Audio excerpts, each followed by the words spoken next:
Uh, yeah, I am Fung Lam. I am a developer relations engineer in Android. I work in DevWell for 5 years. I just moved to London last year, so this is my first time to be presenting in Europe. And, but if you have attended some developer events in Far East in Asia, you may have met me before. What do I do? Well, if you are, how many of you are already trying Android 13? Android 13? No, no. 1, 2, 3, 4, less than 13. Oh no. Okay. If you are trying Android 13, so you can submit some bug report to us. One is by the issue checker or by the feedback app in the Android 13 OS manual. So you could submit the bug. We have different engineers to look into the bug, like, oh, this is like media problem, this is like camera problem, this is like apps problem, this is platform problem. So we have different teams, and eventually some of the bug will be assigned to me or my colleagues. So I work on Android app capability. So for every version of Android, we receive some complaints say, hey, I upgrade my OS, but my apps is not working anymore. Why? Why the OS have so many bugs?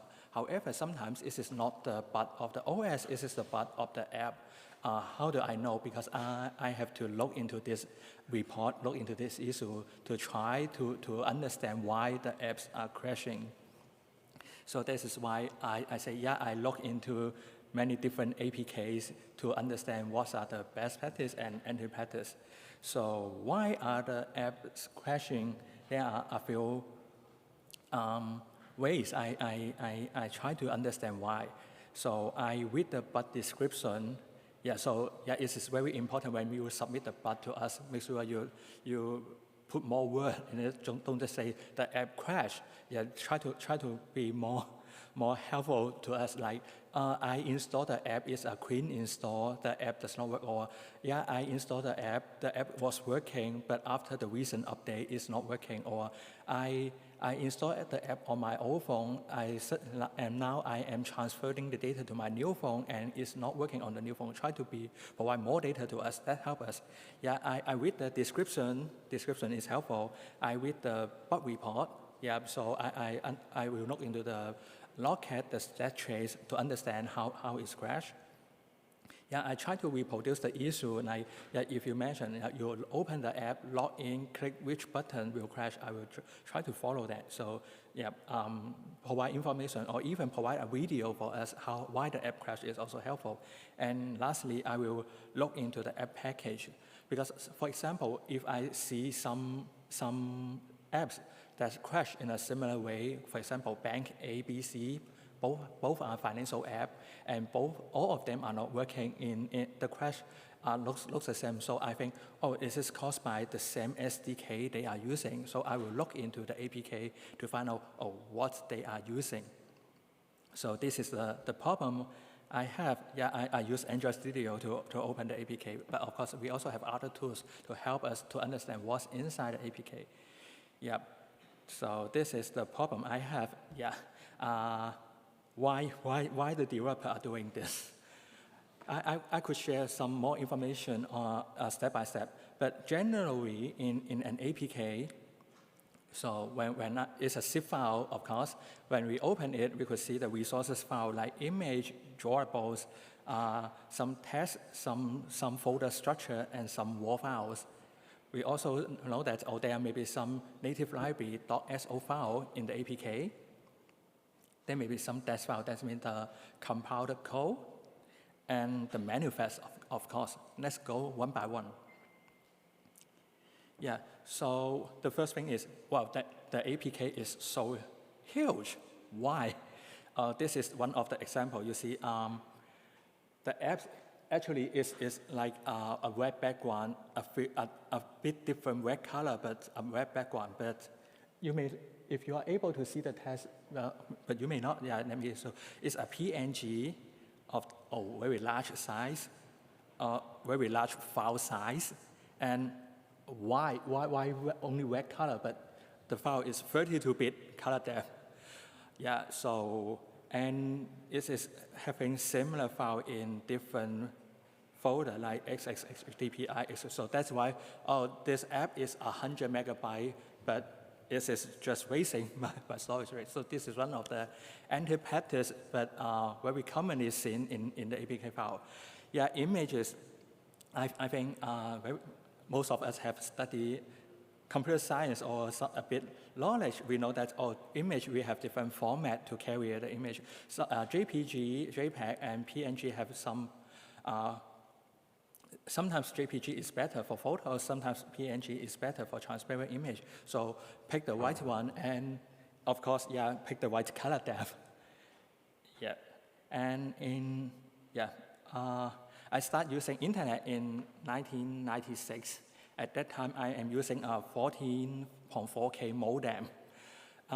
If you are old like me, yeah, you may remember, at that time, in the browser, we have an option to skip loading image.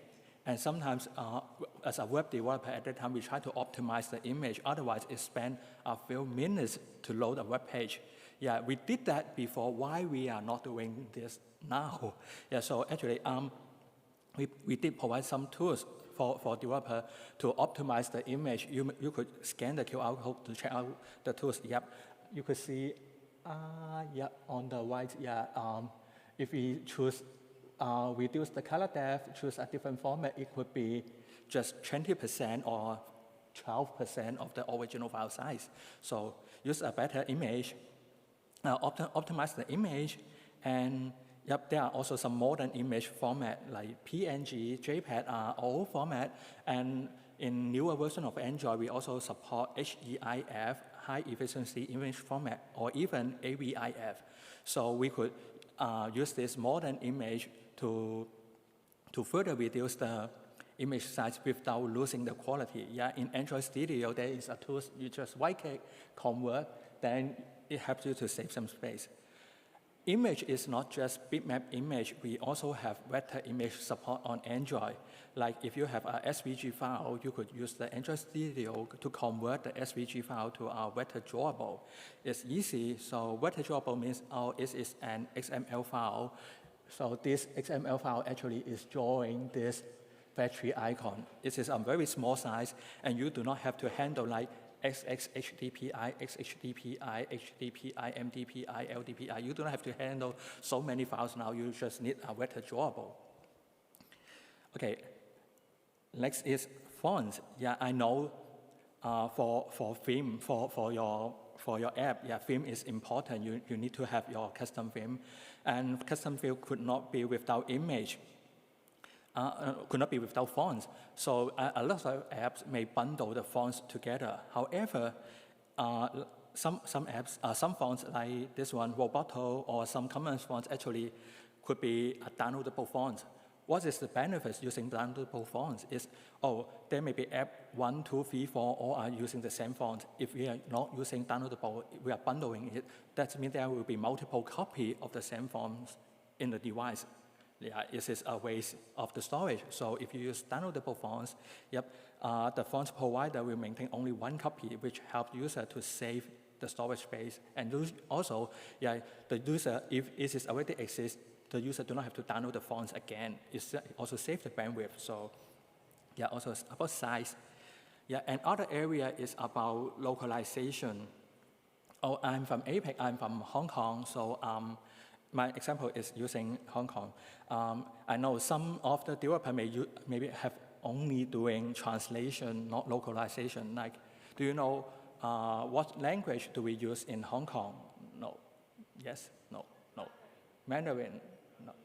No. Actually, it's using Chinese. I would say Cantonese Chinese. So there are some problem in the locale previously, like we only say Chinese in Hong Kong, Chinese in Taiwan, but which Chinese is it simplified Chinese or traditional Chinese? Is it Mandarin or Cantonese? So in some region, the original locale is not good enough to help us to differentiate the language. So we have mean Cantonese, HANT, traditional Chinese in Hong Kong, or Mandarin, traditional Chinese in Taiwan. It is in a standard called BCP 47, Best Common Practice 47. So it is composed by language plus script plus region. So like, yeah, YUE, HANT, HK means Cantonese traditional Chinese for Hong Kong. Taiwanese traditional for Taiwan will be Lan, Han, Taiwan. So BCP 47 helps you to better support different language users. Like, if previously I met some people, I provide Chinese, but that Chinese is not the Chinese I'm using. So they only provide a Chinese translation. They are not providing a number one experience for Cantonese user. So try to use BCP 47 if possible.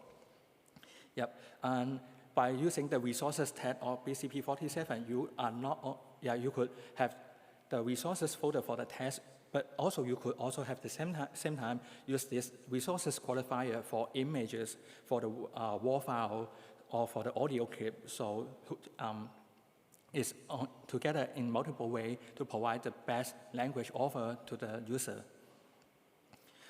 Native library. Native library is one of the common area which causing the app crash. For example, I've seen some apps bundle a WebView SDK inside the APK. They say, the Chrome WebView is updating so fast, so I could not guarantee the UI is not the same as I expected, so they bundle the WebView. Then I asked them a question. The Chrome updates so fast because we have so many security vulnerability have to fix. If you are bundling the WebView SDK in your app, at least you may spend a week for approval. If you find some critical vulnerability, are you able to fix that as soon as WebView? So I'm not saying using WebView SDK is not good, but think of your situation. If you are a banking app, sometimes these fixes have to be done in short time. Is it still a valid use case to use a third-party WebView?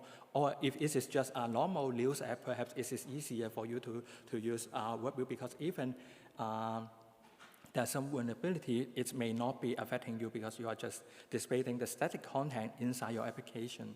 So it depends.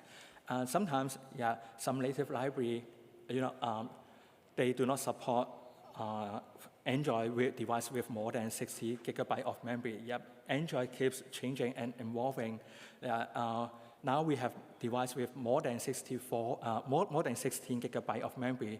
And very soon, if you read the announcement from ARM, very soon we will have the 64-bit only device in the market. And if you read carefully about the architecture, ARM v9 architecture, they have some more instruction in the processor that to enhance the security. So we find a few third-party libraries that are not compatible with this modern architecture or newest Android devices. So when you pick a third-party library, how often do you read the release note? Are you also updating the dependency? I know for engineer, it's working.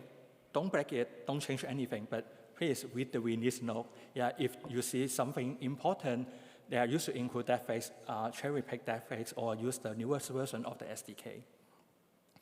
That is also another way I look into the APK to understand the ecosystem, what apps, what SDK, what library the apps is using. Sometimes I may say, this is a library for converting JSON to Java object. Why is it fast JSON, not JSON, or not Moshi? Is it some, an SDK exists because of some reason, but did you choose the SDK wisely? Did you choose the right one? Sometimes, this one is good, this one is fast, but this one will use a lot of memory. That one is slower, but use less memory. It depends on the JSON file, how big it is. It may be different. You may have different results on running different SDK. So we do not recommend or not recommend any SDK, but please don't just choose an SDK because it has the highest number of stars on GitHub, but try to use it. Try to do some benchmarking to pick the right one.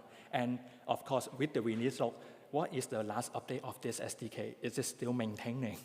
This is also important. And lastly, I have 1 minute left. Lastly, it's about the manifest. From time to time, there are some behavior change in Android, like from Android 4.4, I think, yeah, we start to provide private storage for apps. So you could use the app internal storage. You don't have to ask for the external storage. And in Android 10, we have the scope storage. And recently, we even break the scope storage into different folders like photos, media. And I think it's also in Android 10, we start to have more restriction on the device identifier like IMEI or other identifiers. So with phone stage could not provide you IMEI anymore. Why there are still so many apps? When I open it, they ask me to grant them with phone stage permission. Yeah, why an app will still need to read or write external storage? You already have the private storage, or you could already use the scope storage permission. Why you are still asking him? So I know some developer maybe keep adding new feature into it, but WebPs regularly review the manifest. Sometimes some permission could be removed. And by removing that, it also helps the user to say, oh, this application is good. They only ask for the minimum they need, so it's more safe for me to use the application. Yep. That's all, and thank you. Yeah, I will be in the office hour in the Google Android booth, and until 4 p.m. If you have, I have some time here for questions, but if time is not enough, you could visit the booth, and I will be there for questions. Yeah, that's it.